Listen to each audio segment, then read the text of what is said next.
Yes, you do, Dennis. Can you hear me all right here? Okay. So this month we're switching to I Am Prosperous as the theme for all of October. And Alan Watts says, oneness is not power, it is to trust. Trust it as you would trust another person. So prosperity, if we could think of it as being in that oneness and trusting the oneness always. And to realize that there is no separation between self, ourselves, and other. And that it all works together. We started early 10 o'clock in the morning meditation Sunday downstairs. And the lady that came shared with me the idea that for her, sitting in meditation was like lights, a branch of light. So each person had this light, and the way she described it was kind of like a light tube, and it was all connecting through the earth. So it's like like tree roots. But for her, that was the lights shining out and connecting everything. And not just connecting people, but absolutely everything. And that's a cool image to have for meditation. That when you sit with that idea that you are allowed to sit and to feel that you receive goodness from every which way as much as you are giving it out. And that's where we're prosperous, is in that abundant space of trust. So prosperity, since this is our first week, thought I'd do a little bit of an overview and maybe get more specific as we go.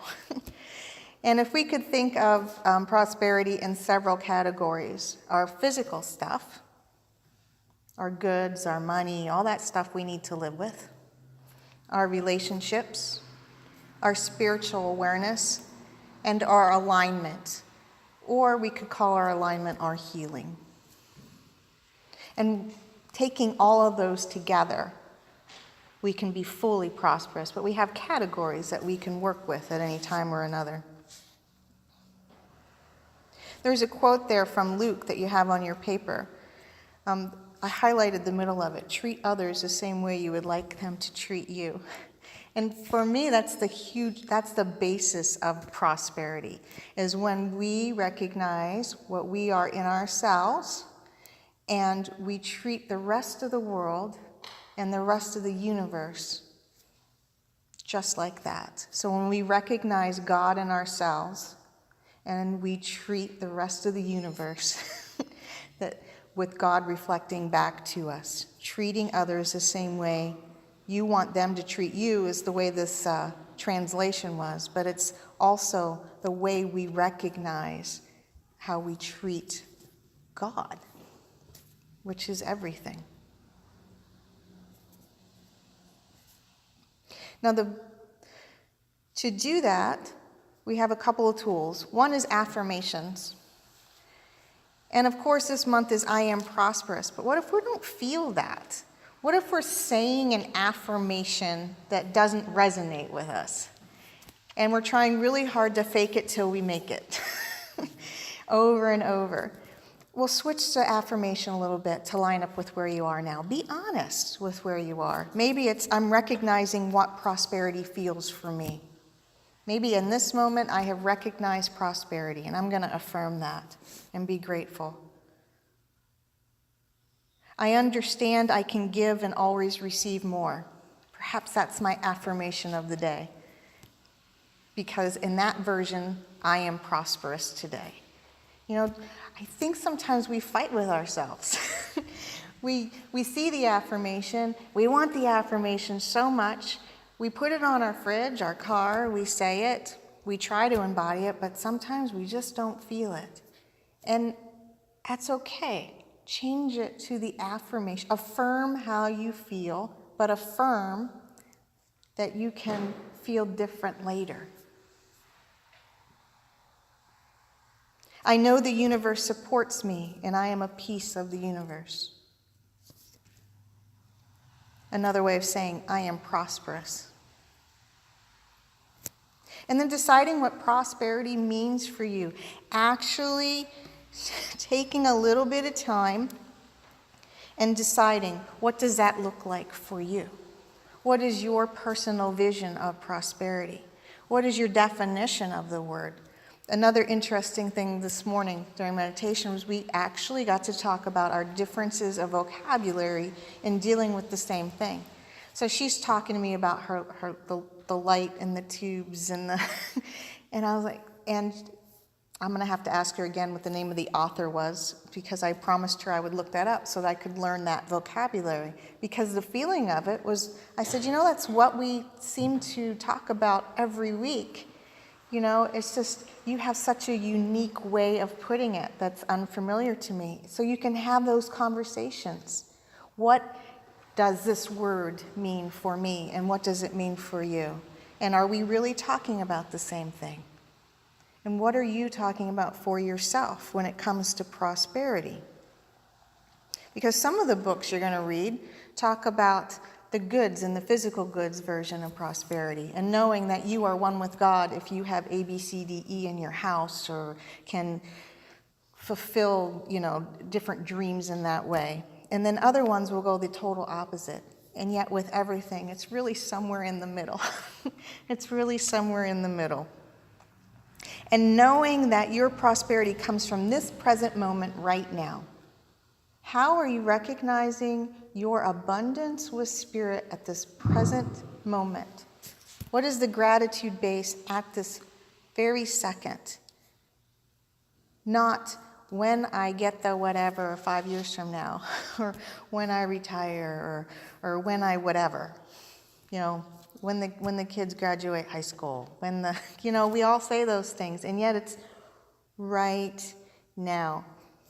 And just like anything, once I start researching or trying to learn more before I come up here and speak with you, it happened over and over again for me just this past week. So I was, just a couple examples, because there seemed to be too many. I was going to write them down, and I'm like, wow, there's a lot. So if we stay in that present moment, you can really recognize a lot. But we're coming into this new season, and I realized most of my nice clothes are all summer clothes. And I realized how much more speaking I'm doing, not just here, but other places. I just went to Pittsburgh this week and spoke there, invitation. And I was like, I don't have the clothes for that. What am I going to do? Not more than a week later, a friend shows up, says, so-and-so emptied out her closet, and she doesn't want these anymore. You want to see if they fit you? I say at least 75% of those clothes I could wear. Ta-da.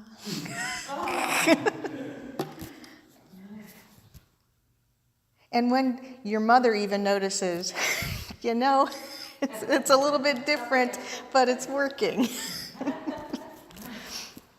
But that was in the very present moment, and I didn't and it wasn't, in my mind was, I really know that in order to pull this off, because we are living in a physical world, to be respected as a speaker, I really couldn't go with my tights and my normal clothes that I'm very comfortable in the fall and winter. That just doesn't jive.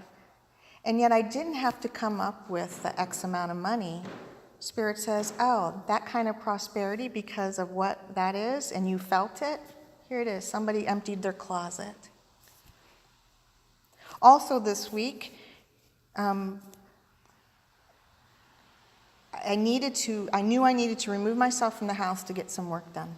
But I also know I didn't have a viable computer to be outside of my house to get work done. Sometimes you just need a change of scenery. And I knew I needed that, because right now with cyber schooling my child, we are home a lot. So I just needed a change of scenery. But I didn't know how to accomplish that. And then I came in here, into church, to do a couple things. And in the room, Jesse had left the church computer with all the notes for the church that I needed, because that was one of the things I wanted to work on. And, oh my goodness, it's Wi-Fi ready. So I could take it down to the coffee shop and sit for a couple hours and get a ton of work done. So again, I didn't need to come up with the money.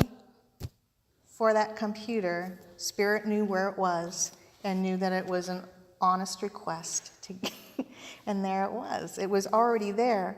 I just didn't realize it. And then she put it right in there with all the notes I needed. It was fantastic. Things like that you can recognize all the time. They don't have to be really big. Your prosperity comes in the very present moment. All of those little things. When somebody says, thank you, and you're like, wow, there's a thank you. You know, and all of a sudden that's that energy exchange of gratitude and prosperity. There's a gentleman by the name of Seth Streeter, and he wrote The Untethered Life. And there is a couple of talks, a TED talk of his, so you can get the gist of the book if you want before you go and dive right into it. But part of his job now is to help people find their prosperity in ways that they may not have before. So he'll get called into people, and sometimes they ask things like, I want to retire in 5 years. You're going to show me from all these papers that I have here how I'm going to do that. And yet what he's able to do is walk them through their goal, not just their goals for money, but their goals for their entire life and how they connect to their life and what their soul is really asking them to express. So he talks about connecting with purpose alignment. What is your soul purpose? Now, he doesn't go into people's homes and say, what is your soul purpose? But through the conversation and what they're passionate about. And maybe what they're passionate about is not how they're making their living. So he can help them balance those. And it's the idea that we appreciate what we have, and we are wealthy and we are prosperous in that sense. If what we want is actually a little less than what we have. Does that make sense? We are wealthy if what we want is a little less than what we have. And that's personal. That's individual to everyone.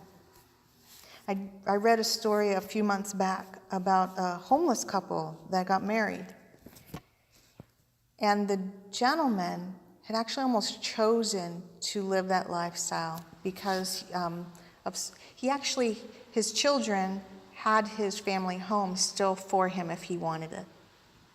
And yet, because of emotional things with him and the need to separate from some things that happened to him and with him, his wife had passed, and he just needed for himself to separate. And he met another homeless lady, and they decided to get married. And he did not try to force her from that life either. They met each other right there. And then the two of them actually served the community they're around because they were recognizing a lot of mental illness around the homeless community that they are a part of. And yet they don't quote, they're some of the most healthy people I've ever read about and some of the most wealthy people I've ever read about, even though they're living on the streets. Because they're happy, they're serving others, and they're happy doing it. It's incredible. So what is your own version of that? What do you need? What have you decided individually that you need to be wealthy? Not just monetarily and goods-wise, but also on a relationship level, your spiritual level. How are you aligning? How are you healing? How are you coming back into that expression of soul?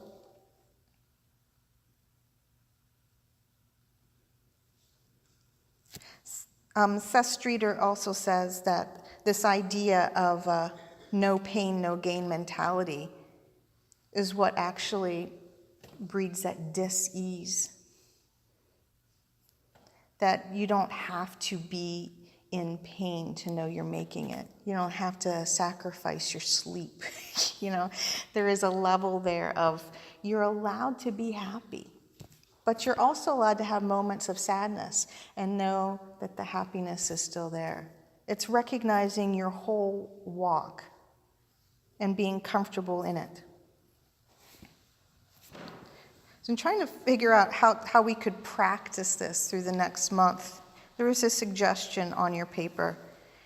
And the whole idea of 10% kept coming up the more I read, because the whole idea of tithing comes to a 10%. And yet, I think that 10% is much more than just our monetary situation or our good situation. It's how are we using our time? How are we using our relationships with each other? How are we taking care of ourselves as well?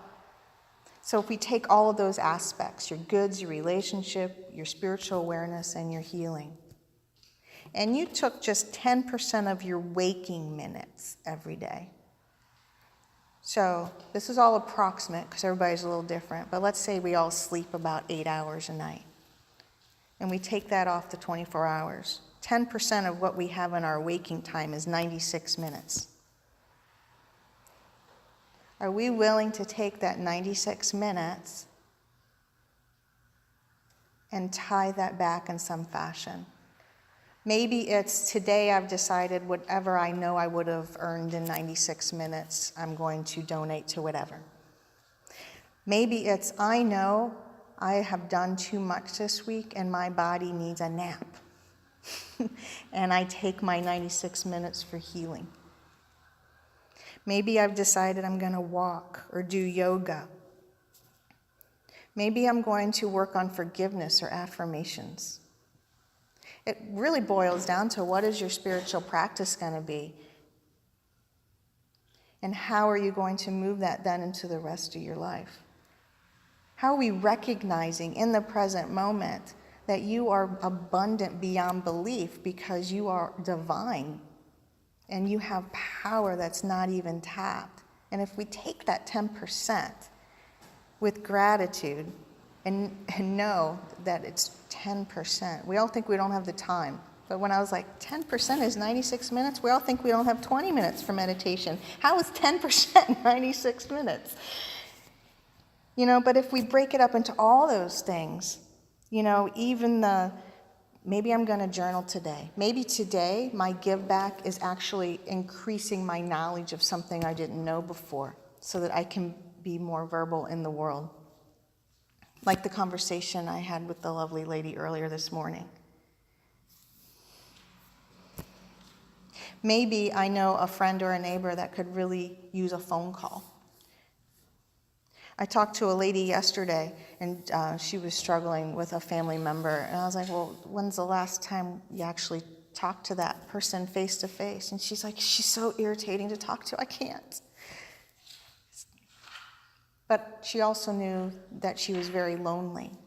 But she's got a kind of personality that, some personalities, sometimes we have trouble being around. And she was honest that was one of the personalities she had trouble sitting with. But she was also recognizing that a call once in a while would do them both good because she could connect and her family member might not feel so lonely. Maybe that's our give back in a healing fashion. And it's not so much a give back as a realization that we are part of it anyway. It's a realization we are part of it anyway. You don't need to do something to be prosperous. You're already prosperous. It's recognizing that within that, prosperity is also that element of time. And you can let yourself take that time as part of it and be prosperous even when we don't think we have the time. Part of the walk of being here is understanding some kind of linear timeline. And that's ridiculously foreign to an energetic being of spirit. And yet we let it be so limiting. And really 10% is like a big fat nothing in the grand scheme of things. So think about it. Think about how you can use that in terms of even gratitude for everything this next month. Give it a shot. See how you feel at the end of the month. Maybe you want to tweak it. Maybe some of the things you decided to try, you want to try different things. The whole idea is recognizing that you already are. You already have everything you need. And it's okay to enjoy it, explore it, and share it.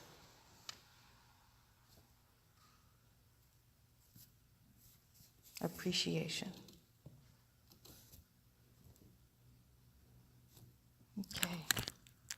And one last thing is to choose to live with meaning. Choose to live with meaning. Choose to actually live. And that would be more prosperous than I think anything. It's not just survival, it's living through any of those circumstances. And what is your perspective on that? What's your perspective of wealth and prosperity, and how do you get there? I would totally suggest you guys look up Seth Streeter. He's especially the TED Talk that's on YouTube. It's only 20 minutes long, and or listening to Alan Watts on his version of prosperity. Give you some ideas. All right. Thank you. God bless.